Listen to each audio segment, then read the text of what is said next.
Jeudi 13 août 2020, bienvenue à cette édition Les titres. Zimé Tchabi Noussa est élu maire de la ville de Parakou ce 13 août. Le 16e anniversaire du décès du maestro Jonas Pedro a été célébré dans un centre culturel qui porte son nom. Les détails dans ce 19h. Pourquoi les conducteurs des émédiants consomment-ils des produits peu recommandables? Nos reporters apportent une réponse à cette question dans cette édition.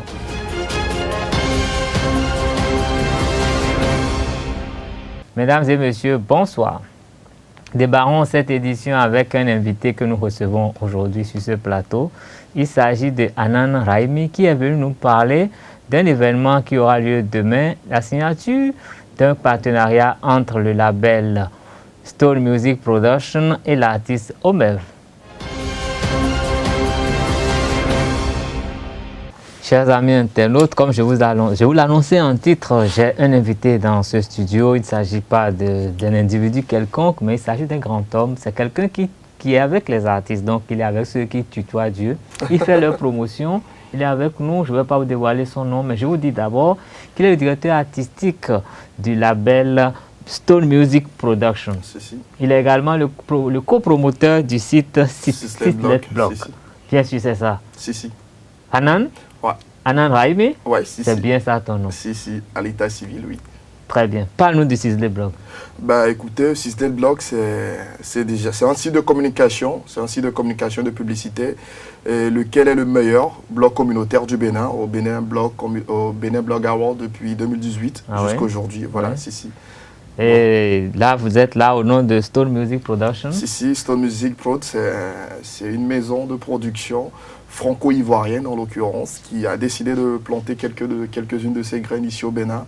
Voilà, donc c'est une maison de production, c'est une nouvelle boîte en la place.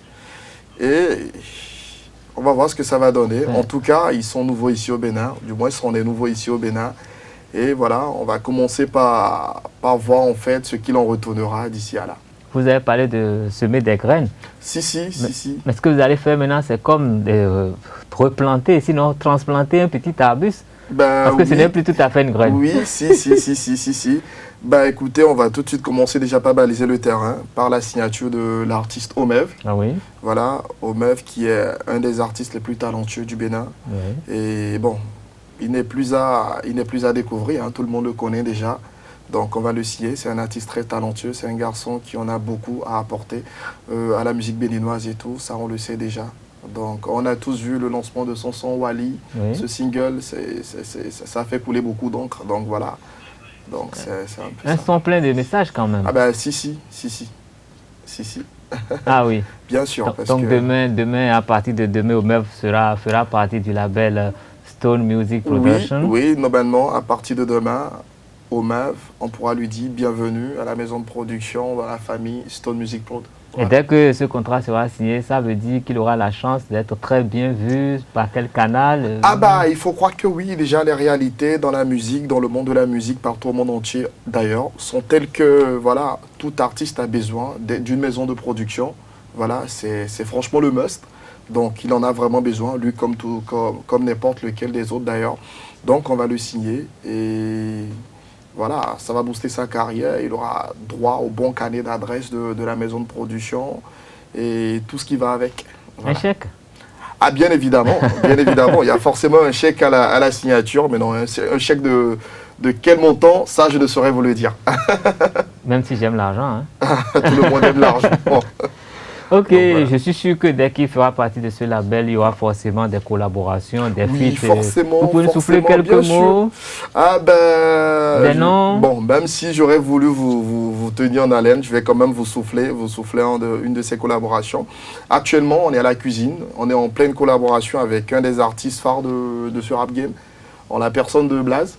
Que je respecte d'ailleurs. Ah ben, il y a de quoi. Donc, il y a une grosse collaboration qui se prépare avec l'artiste Blaze et qui sera dévoilée d'ici à là. Bon, ça entre autres. S'en suivra sûrement un album?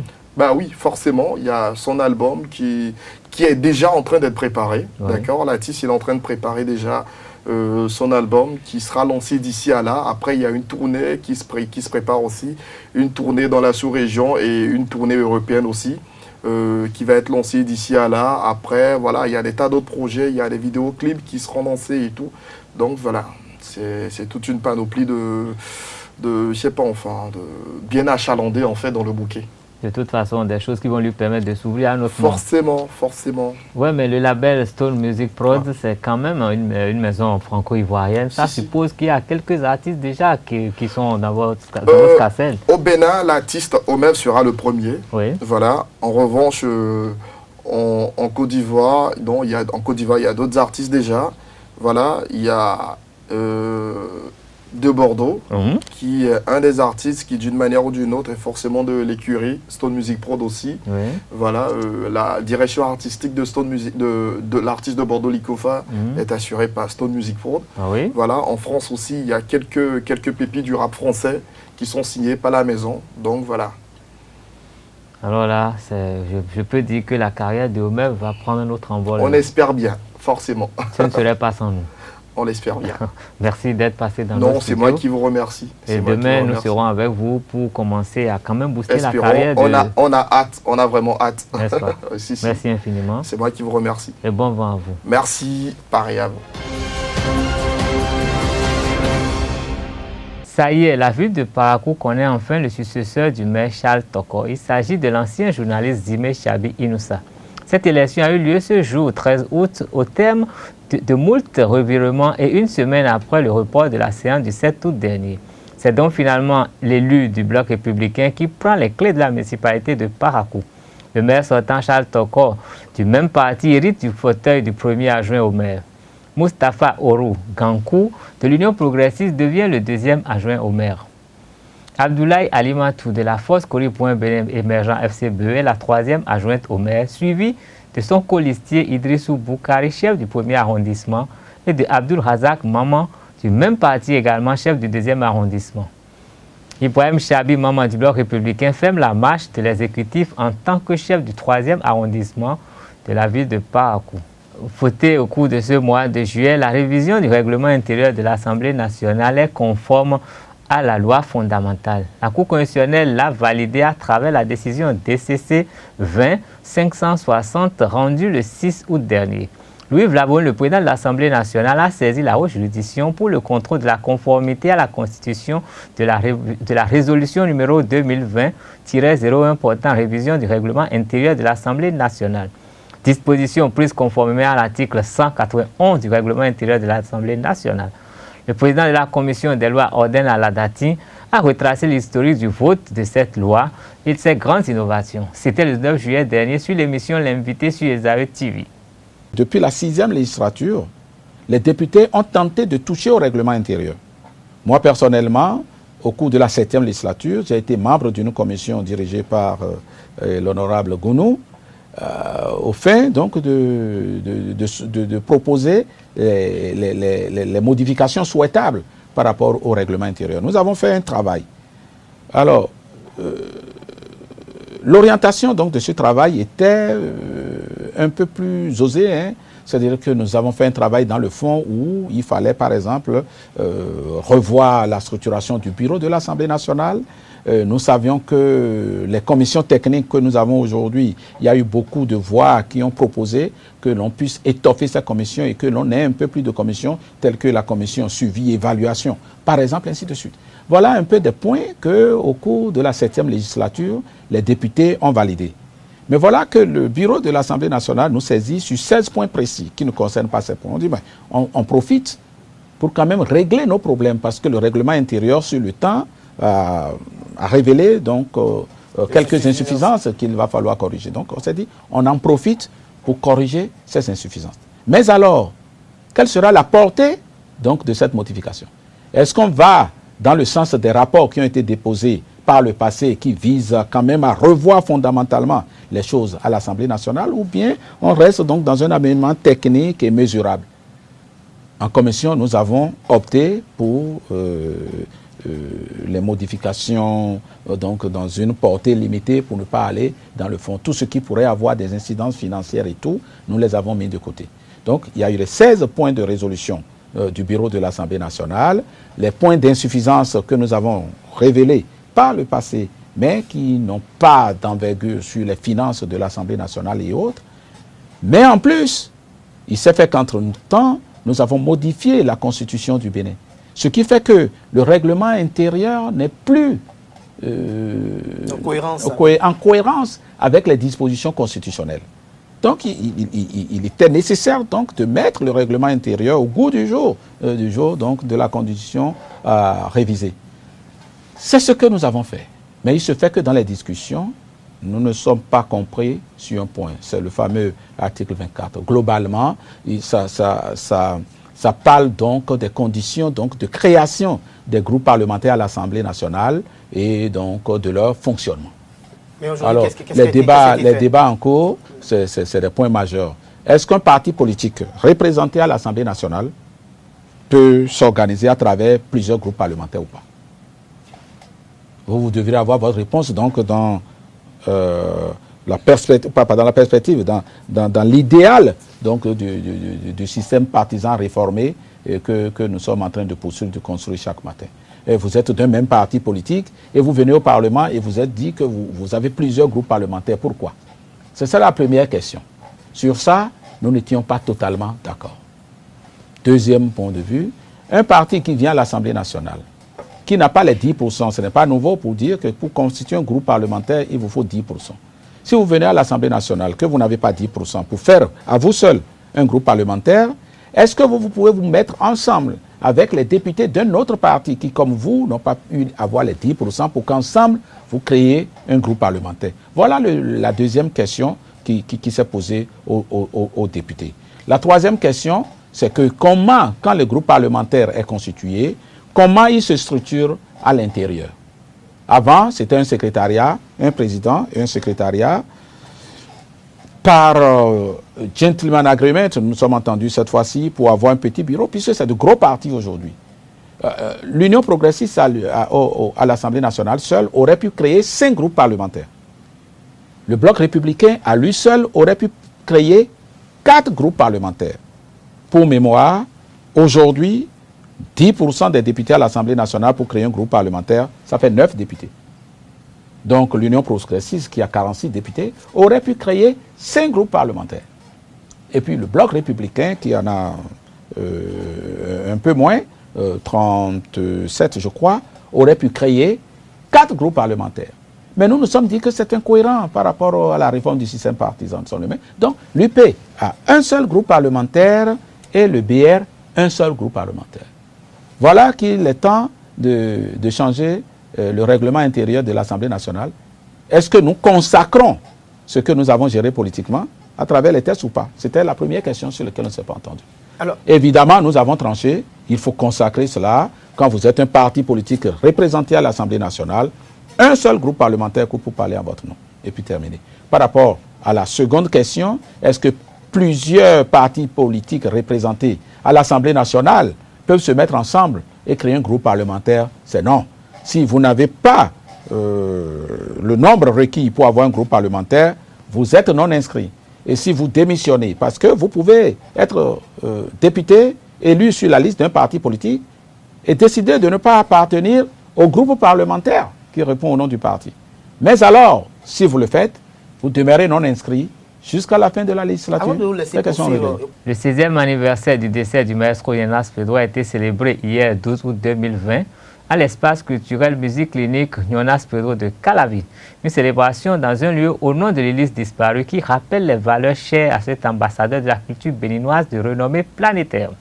L'espace culturel musique clinique Jonas Pedro de Calavi a accueilli une conférence de presse ce 12 août pour marquer le 16e anniversaire du décès du maestro. Musique clinique était déjà un rêve de l'illustre maestro Jonas Pedro, un rêve qui n'a pas pu mener à réalisation parce que la vie en a décidé autrement.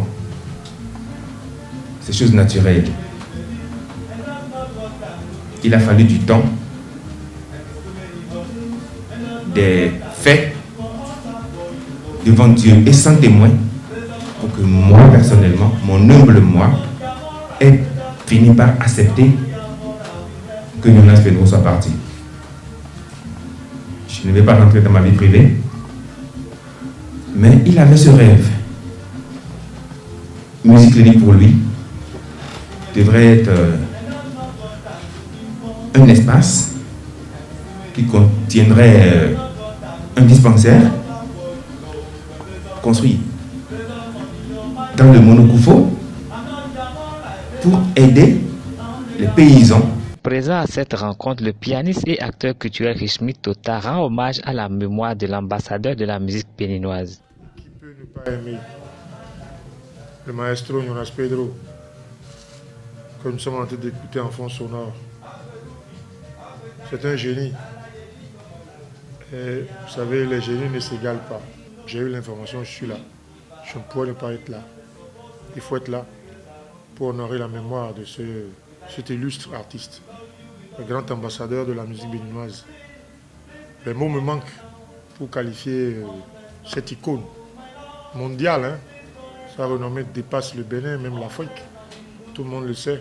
Je ne vous ferai pas l'insulte de vous expliquer, de vous décrire tout ce qu'il a fait. Ces œuvres sont là et resteront toujours. Et quand j'enchaîne sur le phénomène Bob Marley, il est vrai, bon, c'est pas l'État jamaïcain qui a fait la promotion de Bob Marley de faire du 11 mai une date. Hein. C'est le mélomane. Il y a des phénomènes dans la vie. Il a fait un concept qui est planétaire. Il est rentré dans un combat international. C'est normal que le décès de ces gens-là se ressentent autrement. Il n'y a pas de journée Richard, par exemple. Hein. Il n'y a pas de journée Celia Cruz ou bien quel grand artiste. Tu vois, voilà, c'est les fans qui... ça. Donc c'est aux fans de Jonas Pedro de faire de cette date, leur date. Je connais qu'au Bénin, on est très salsero.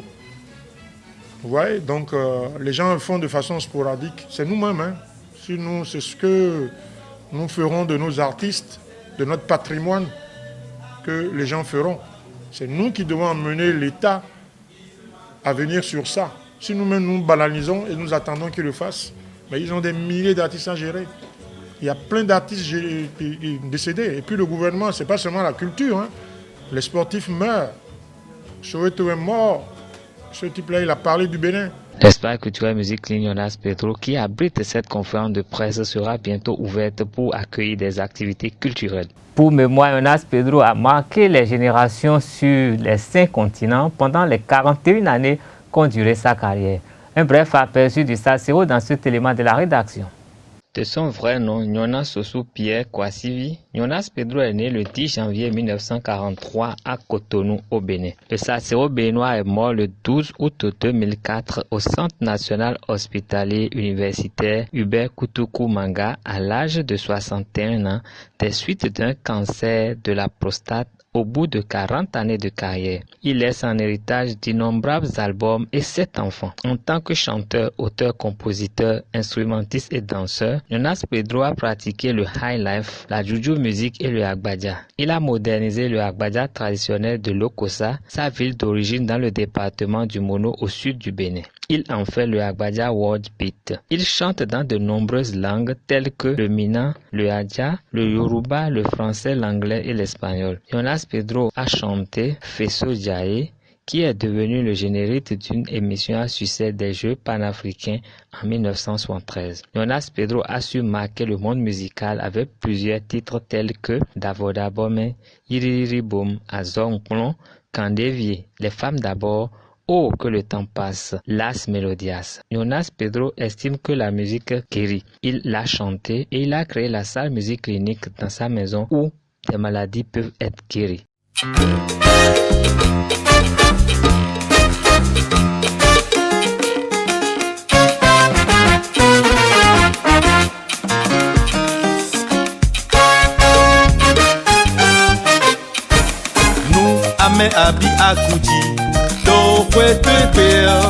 Le secteur des taxis moto au Bénin est animé par des acteurs soucieux d'être performants et de rentabiliser leur journée de travail. Pour ce faire, ils n'hésitent pas à recourir à des produits dopants. La vente illicite des médicaments pharmaceutiques ou des décoctions des plantes médicinales les y aide. Francis Fahami, Jeannot Dompeyon et Latifa Tao nous font découvrir cet univers à travers ce reportage. Plusieurs conducteurs de taxi moto démarrent leur journée en consommant des décoctions à base de plantes naturelles, de caféine et de produits pharmaceutiques. Nous, clients tenant que vieux anzé, à mon bon nous à l'occasion Et n'a quoi en bain. Quoi à quoi bah d'accord beaucoup beaucoup. On voit nous alors donc quand rien en somme en soirée. Ni la même fois quoi de nous café demain. Ces consommations sont faites pour se prévenir de certains maux ou pour se booster et ne sont pas sans conséquences.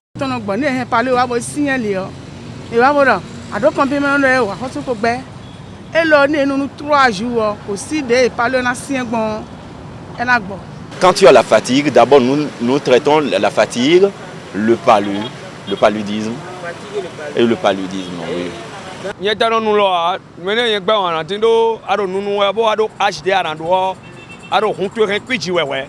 Bon, quand rien de bon là, tu mets les fatigué, ouais. Bon, when they n'a pas solo du tout, when on do HD à do, ben solo du tout, when nous met des soins dans le faible donné, qui mettons, on nous n'est pas de bon better dans ça. Et non sont qui gagnent tout bon, qui gagnent ton terrain. Parce que when they are on when nous, qui gagnent ton nom de bon, et nous les, ils n'ont mis nos wassos, bon, quelqu'un ganji. Mais des petits boys, ils ont mis nous de fatigue.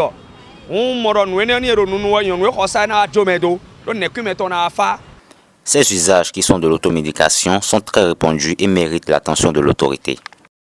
En passeport, un joueur binational bénino-allemand pourra bientôt renforcer la défense centrale des écureuils du Bénin. Âgé de 25 ans, Faiz Gbadamassi est un ancien joueur de l'équipe nationale des moins de 17 ans de l'Allemagne. La rédaction sportive de Zaire TV vous amène à la découverte du profil du sociétaire de Ballinger SC en championnat d'Allemagne de 4e division.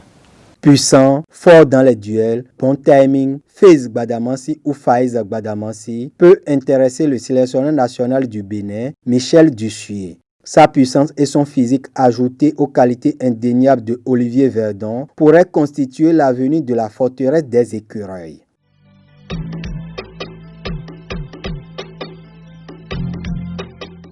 Né le 23 janvier 1995 à Weigarten en Allemagne, Faiz est un joueur bénino-allemand. Défenseur central gauche, il évolue à Ballinger SC en Regional Liga, championnat allemand de 4e division depuis l'été 2018 en provenance du FC 8 Hambourg.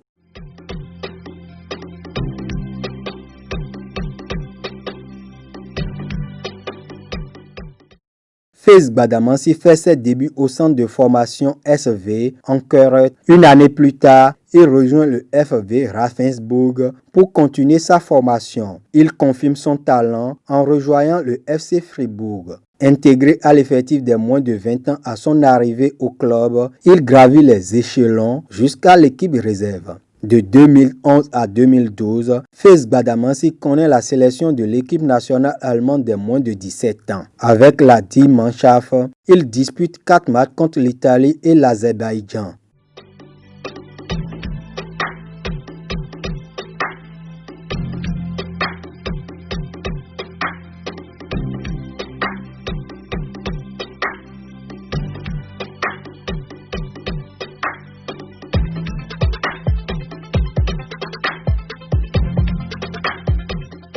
Du haut de son 1m85, Faiz peut également évoluer au poste de milieu défensif. Bouclons cette édition avec la page internationale qui nous emmène au Burkina Faso, dont les producteurs de karité félicitent la Banque africaine de développement BAD. En Côte d'Ivoire, l'opposition menée par le PDC réclame le retrait de la candidature du président Alassane Ouattara. En Guinée, l'opposition dénonce la révision clandestine de la Constitution. Et puis en Biélorussie, pour finir, l'armée continue de réprimer les manifestants qui s'insurgent contre la réélection du président Alexander Mikhaïlchenko. Ce sera tout pour cette édition. Merci de nous rester fidèles. À demain pour un autre rendez-vous d'information.